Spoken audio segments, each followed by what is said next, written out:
Years ago, I was bending a coil of wire to reinforce a cement corner and to use my bulk supply of wire coils.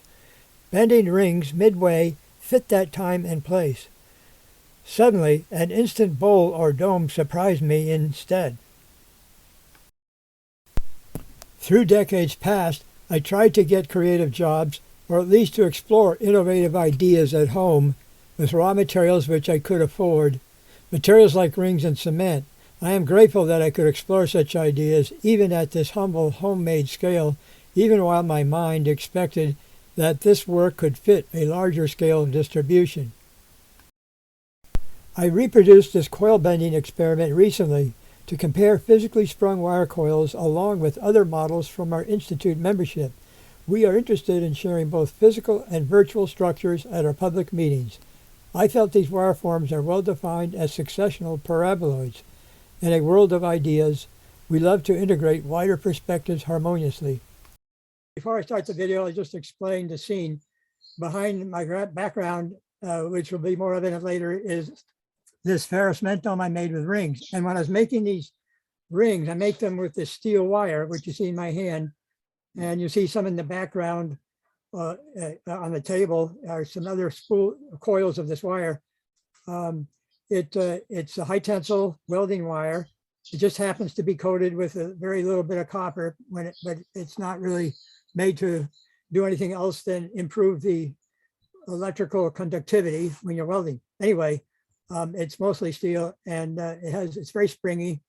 And if it was recently spooled from the factory, it would do what I'm showing. Otherwise, I've had this wire for over 10 years. I found that it's lost its memory. So I'm going to start the video and show you just after taking it off its spool. It's very springy like that. And I just wanted to, first of all, talk about how this coil kind of shape is caused. What it's caused by, I believe, is when they spool it in the factory or when I spool it at home here, I change the axis. So it's multi-axis spooling that causes it to go at odd angles like this. And I have to hold like that or it would spring all over the place. What I'm trying to do is to relax it, the first relaxation of it. And here it is, here I'm doing that. And pretty soon I'll drop it to show that it's relaxed as far as the current state, but it still has enough memory to do what I'll show you next. And here I'm trying to make sure that it's all loose. And you can see it's expanded the diameter a bit. The table is shaking because I'm doing this. Okay, there it is. I'm going to trim the ends, which have an additional twist that I didn't want. And in a minute here, I'm going to show you what I thought I discovered. And here it is, again, showing you it's just a coil, regular coil, like a slinky. I don't know if you guys had slinkies. I didn't, but I knew what they were. And so this is going to be put up on what I'm leaning on. My elbows are on a metal, plate metal, 1/8 inch thick on top of 4x4s, 3x3s. And I'm going to put it up there in a second here. I just wanted to make sure it was relaxed. Okay, now you see I'm holding it halfway over the edge and I'm going to bend it. And it can take considerable pressure depending on the thickness of your wire, but you could even use thinner wire than this. I'm bending by hand. I want it to be at least 90 degrees or better. So I'm really pushing extra bit here because it's going to spring back a little bit when I finish bending it. And so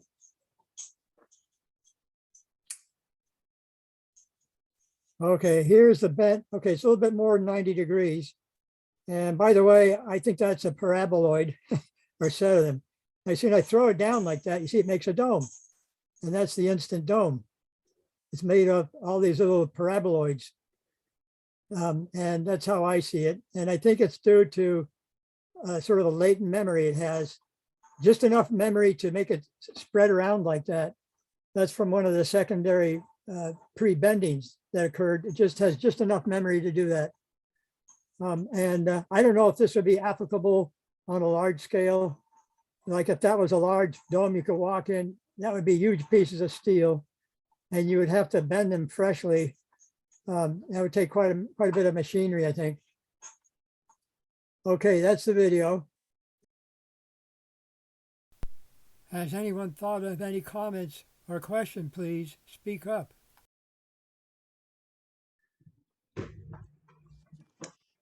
Well, Bo, I was thinking that I wonder if this structure could be made out of a tube that could be pressurized with either air or water to become rigid. And thereby you would have a form that you could collapse down to a little pile. And then instead of using wire, by using tubes, you could get the rigidity that this form needs. And it might increase the usability of it. I do appreciate inflatable structures and also countless other material forms. Thank you. I did in one of my models, I did match it up, but it doesn't, the sphere, the geodesic, for instance, doesn't have, not just even the geodesic, even the dodecahedron and the icosahedron, they all had points somewhere along which matched this, but not enough points to make the whole thing. As these are basically three seams, it's like a three-seam baseball, so to speak. But we also note that the baseball is able, with its two seams, to leave no other opening. Now that's interesting, and that would be your closest to making a magnetic monopole easily. Two or more magnetic fields, all opposing one another orthogonally, might present just one predominant external common field. Would consistent, useful poles result, or just very irregular poles? If we ever tore a baseball open, I remember when I was a kid, you know, the skins would come off sometimes and you'd see a ball of yarn. And basically that was an idea that struck my mind as, hey, that's, you know, should try that. If you can figure out how to charge it up without drilling a hole in it to power the center, because if you put a wire in the center, that would upset the exact pattern that you had. Anyway, it's another deal. And if you had any air spaces at all, you would have leakage of pole leakage, I would call it. Anyway, so here are three poles. I thought it was interesting.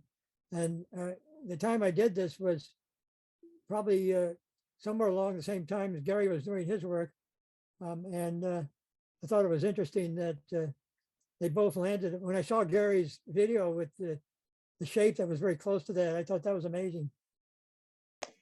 Yeah, I'm curious about how much overlap that you see between those three different baseball seams, or like three saddle shapes. Yep. I guess it's hard to measure, but there is some like noticeable overlap, and that's where this form is slightly different than the one I was showing, because there's a measurable overlap. But you also have a size of the wire you're using, aren't you? Are you, when you're doing that, it had an actual diameter to the wire, right? Yeah, but I know if I made it as thin as possible, they would still overlap, you know, by a complete arc. Because if I do these as wires, and I can, I think I can do select all, and I can go and into the attributes. And right now I have a line weight of 5. I can do a line weight of 1. And whoops, I don't know how that keeps going there. But I think this, closest we can look at it, I think, whoops, I think we can, whoops, oh, doesn't want to, some reason it doesn't want to go in. But here we go. Closer you go into that, I think you'll see at one point they do actually intersect each other. They're actually at the same, you won't see a space. Yeah. There's that if I go to snap on intersection, it's saying that for some reason it says two intersections, says there's two intersections, but I don't know. Yeah. Anyway, yeah, I didn't go very far to try to understand that, but you see what being on the surface of a sphere, they're going to be quite close. I tried to actually make them smaller than the sphere because I found that the saddle overlaps and surfaces are clear displayed casually. And today we have what's called this smooth geometry in a CAD. It's based on the degree of curve. And from what I understand, most of the work that's done with engineering, they prefer to use the third degree curve, although you go to much higher. And when, for instance, the auto body CAD, I think they go to much higher resolution. They have a special name for the resolution they use. You tell me. Now, the other interesting thing that I think we shared some discussion last week with the shape that I refer to as the core field structure, which looks similar to this. And I wanted to figure out if my structure existed on a surface of one sphere. Now I've looked at it this week, and I haven't proven it mathematically, but I think it's actually not on a sphere, not on a single sphere surface, somewhere between two different spheres. Like if you take a cube octahedron, you can place those vertices on a single sphere. But if you look at the dual of that, which is the rhombic dodecahedron, its vertices are actually on two different spheres of two different diameters. And I think my structure is somewhere distributed between two different spheres. So that's why mine might be, if mine was projected on a single sphere, it might start looking more like this. And in fact, I'm not sure if you showed it yet, but if you showed if you showed the single saddle, right? So if you take one of those colors, that's probably a very close to the way Joe built his Clinton field structure out of three saddle shapes. So I don't know if you can just highlight one. Yeah. Significant number. Right. So Joe, when you made your Clinton field structure, you're using three of these loops, right? Yes. That's Yes, Joe? but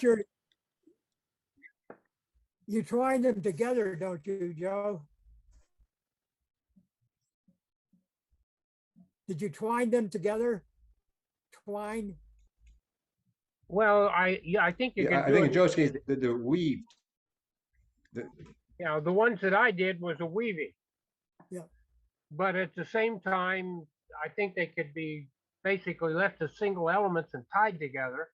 A lot of it, I think, comes about as to how you generate that curve. And Gary, you're generating it one way, and Bo's generating another way, and I'm both generating it still a third way. And when and as I was doing it, I found that I could generate it many ways, because one of the if you define a bunch of points and say make a curve go through that point, you've got the least curve square, least squares curve. You know, there's a variety of mathematical solutions to smoothing of the curve, and each one of them renders a different curve. So my question is what's the properties of the material that you would be using if you made it in the real physical way, because it's going to behave according to the properties of those materials. Now, the interesting thing that I found with that modified tetrahelix structure, if you recall from my presentation, my structure, it looks like a saddle shape, is created from 8 arcs, 8 tetrahedral arcs with exactly that curvature. And when they're joined together in a certain sequence of rotations, they form this saddle shape. And then when the 3 saddle shapes are put together, they have a exact overlap of a single arc Mhm. for each arc of that tetrahedron that we end up forming. So it just geometrically, I know there's many different curves that you could use, like you said, Joe. But the one that I stumbled across, they have perfect overlap of that in a exact interval of an arc, which I found interesting. And then you had harmonics of that one, isn't that what happened? Yeah. Yeah, and then there's the resulting harmonics that go along with that as well. Yeah. Bo, have Now, you what, made this out of physical material? Out of wire?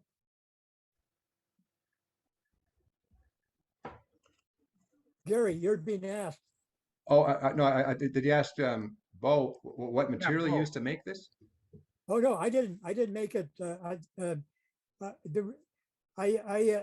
played a lot with wires, but I haven't tried to do the kind of work you have done, Joe, or that you have done, Gary. I haven't tried to do that kind of geometrical work.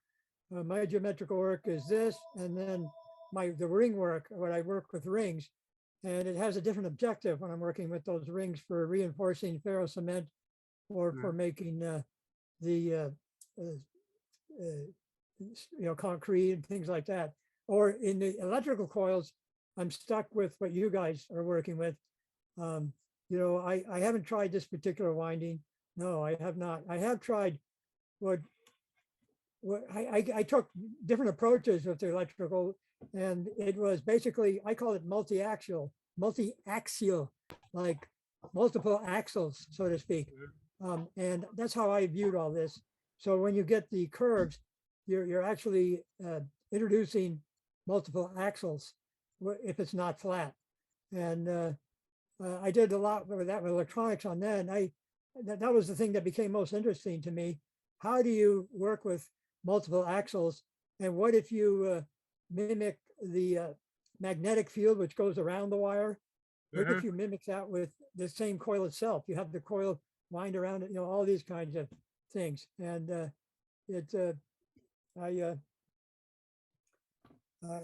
that's how I got into this eventually. I don't know if I could unshare the screen and reshare it again. You have to hold it close to the camera. Yeah. Okay. Whoops. There it is. Whoops. Okay, that's multiple. Okay. Each one of those, it doesn't. If you get really close, I don't know. Each Yeah. one of those is composed of another coil. You see, so you have multiple coils on it. Anyway, I tried to show this on my website. We can bring it up later if necessary. Anyway, I've done it in my previous. The equipment only goes up into the megahertz. That's only 1,000,000 hertz, whereas light is way beyond that in frequency. And of course, in electronics, frequency means a speed. How many frames per second, so to speak. And so I sort of dropped out of that at the present time and I'm working on other things. But this summer has been mostly a long physical struggle. And I happened along to what I showed you in this presentation. It was kind of a cheerful moment for me recently. But I plan to, the winter's coming. There's no doubt about that. When winter comes, that's my my time when I can enjoy this kinds of, playing with this kind of stuff. Actually, Bo, if you can bring up your illustration again.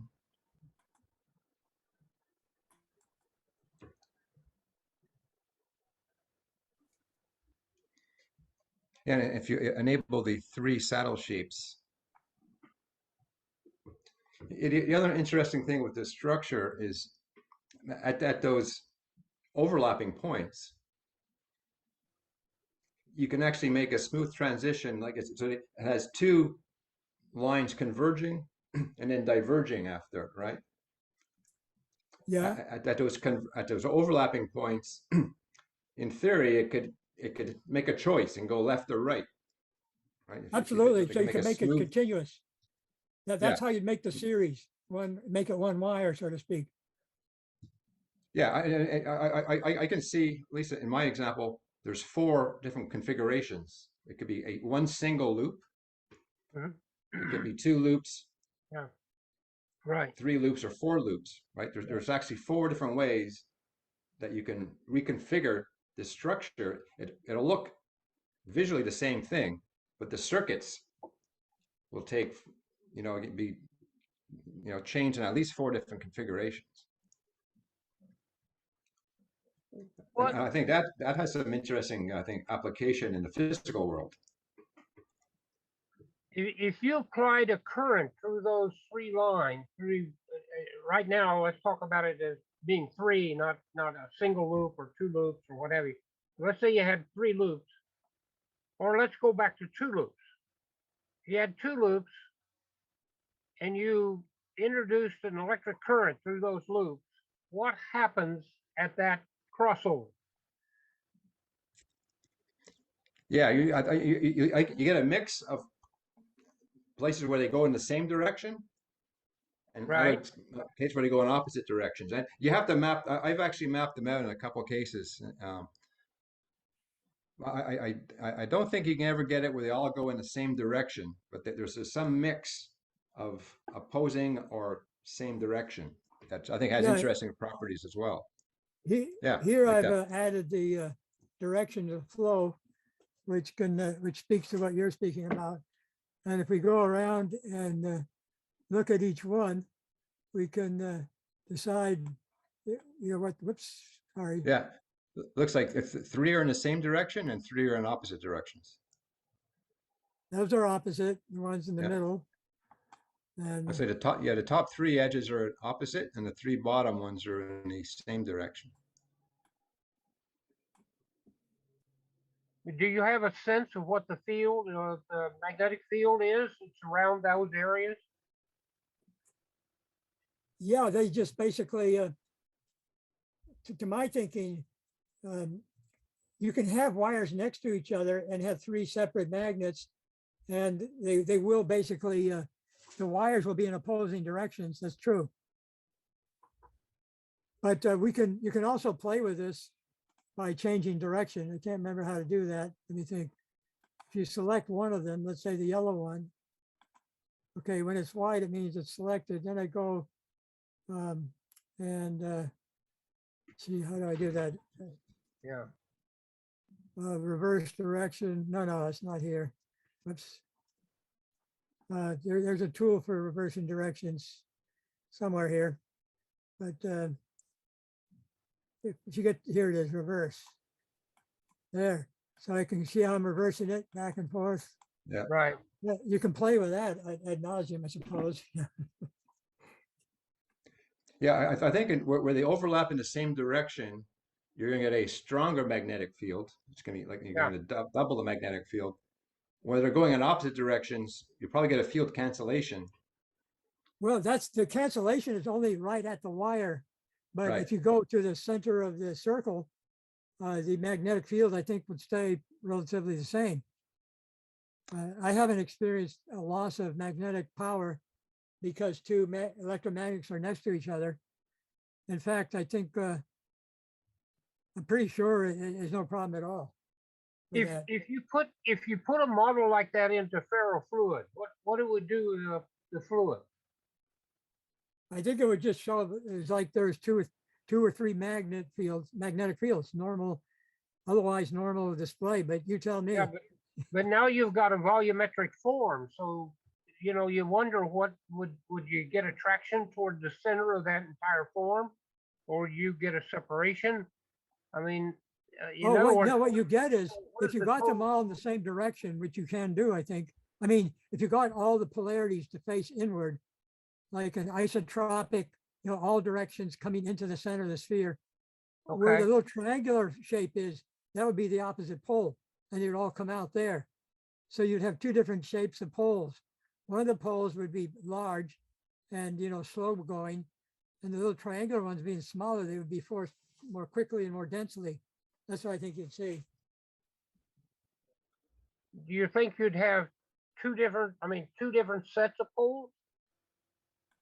You got three triangle, or so 4 triangles coming together, right? 1, 2, 3, 4. No, Okay, yeah. 4 small triangles coming together. Would that become a polar region?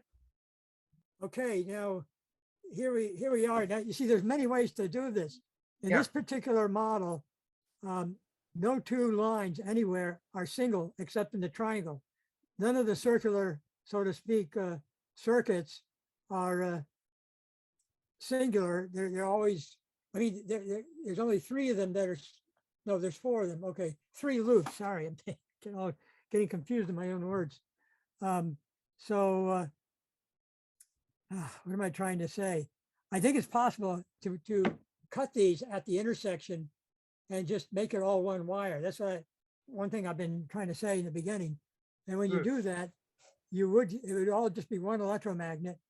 And then that's where you could put your fluid in there, magnetic fluid. That would be interesting. So I agree with that. Now, how would you do that though?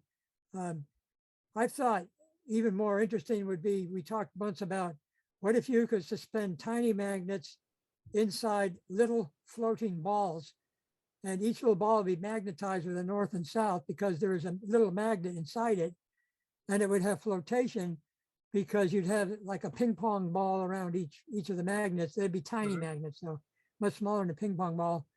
And they would, you would put it in, you put all those inside a fluid of equal viscosity and density. And the density part would let them all sort of float, anywhere. They would all just, they wouldn't try to rise to the surface. So I think that would be interesting. And that would be in lieu of the fluid. If you could make the size of coils large enough and the size of the little magnets small enough, I think that would be an interesting experiment, but I don't think I'm going to try it. Cool.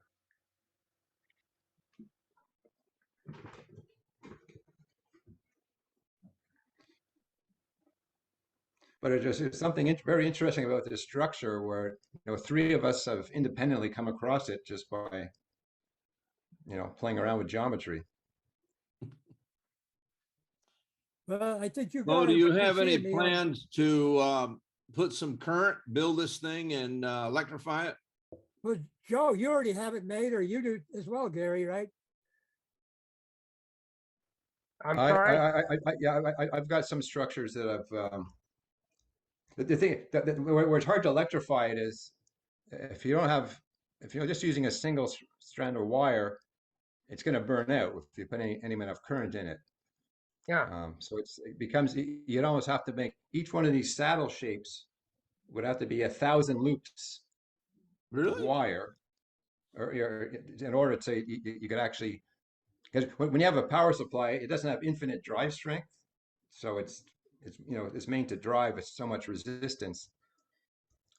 Unless you had very powerful batteries, and but it's a little trickier to electrify.